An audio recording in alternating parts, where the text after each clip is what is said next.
Hi everyone, welcome back to my channel. My name is Renu and you are watching Speak and Thrive. So this is day 3 of 7-day English speaking challenge from B1 to C1. As I have already mentioned you guys that I am trying to achieve the level from B1 to C1, and yes, I can speak well, I can express my ideas, but still I need to polish my speaking, right? Sometimes I feel also stuck, sometimes I just feel blank, so I need to work on it. I want to sound fluent, I want to sound advanced and natural. That's why I'm taking this 7 days challenge. Well, today this video is quite interesting. You must watch this video till the end. You are going to get amazing things out of this video. And if you like this video, please make sure to give this video a thumbs up and hit the subscribe button. And if you have anything to share with me, you're free to share with me in the comment section. Now, let's get started. So now in this video, I'm going to give you something really interesting, and it is the most engaging part of the language. Yes, I feel it is the engaging one because it is idiomatic or natural English. Whatever I'm going to speak some sentences, I'll be presenting some examples. I'll be speaking that in idiomatic English, not in words. For example, what I'm trying to tell you is that, let's take an example. So, if I say, I do not like it, so you can say, it's not my thing.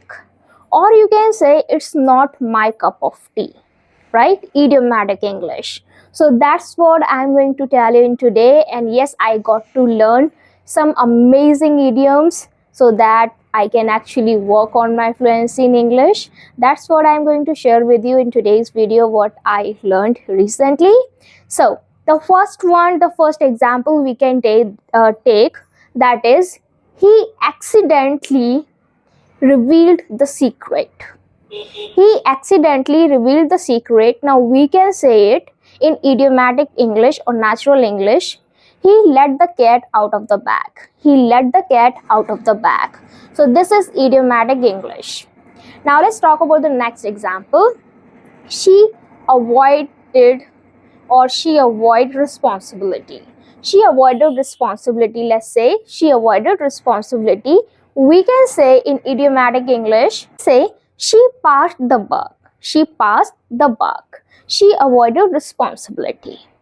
Now let's take another example. She is so confident. She is so confident. We can say it, she is sure of herself, or she is full of herself. She is sure of herself. It means she is quite confident.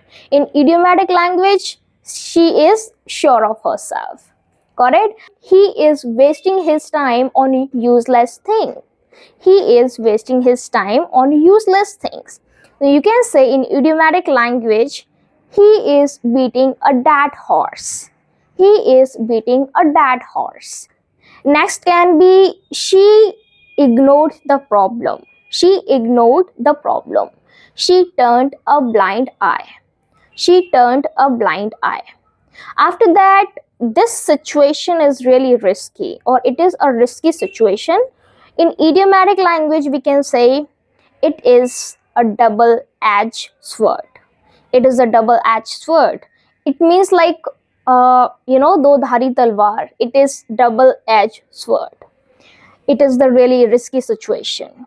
Got it? There are so many idioms I just recently learned, but I can just not remember at once everything, right? When I'm actually communicating with someone, then it is easier for me.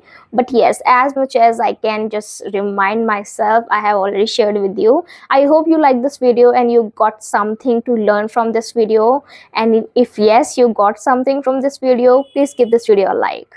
Thank you so much for watching this video, guys. Let's meet you in the next day of this 7 days challenge.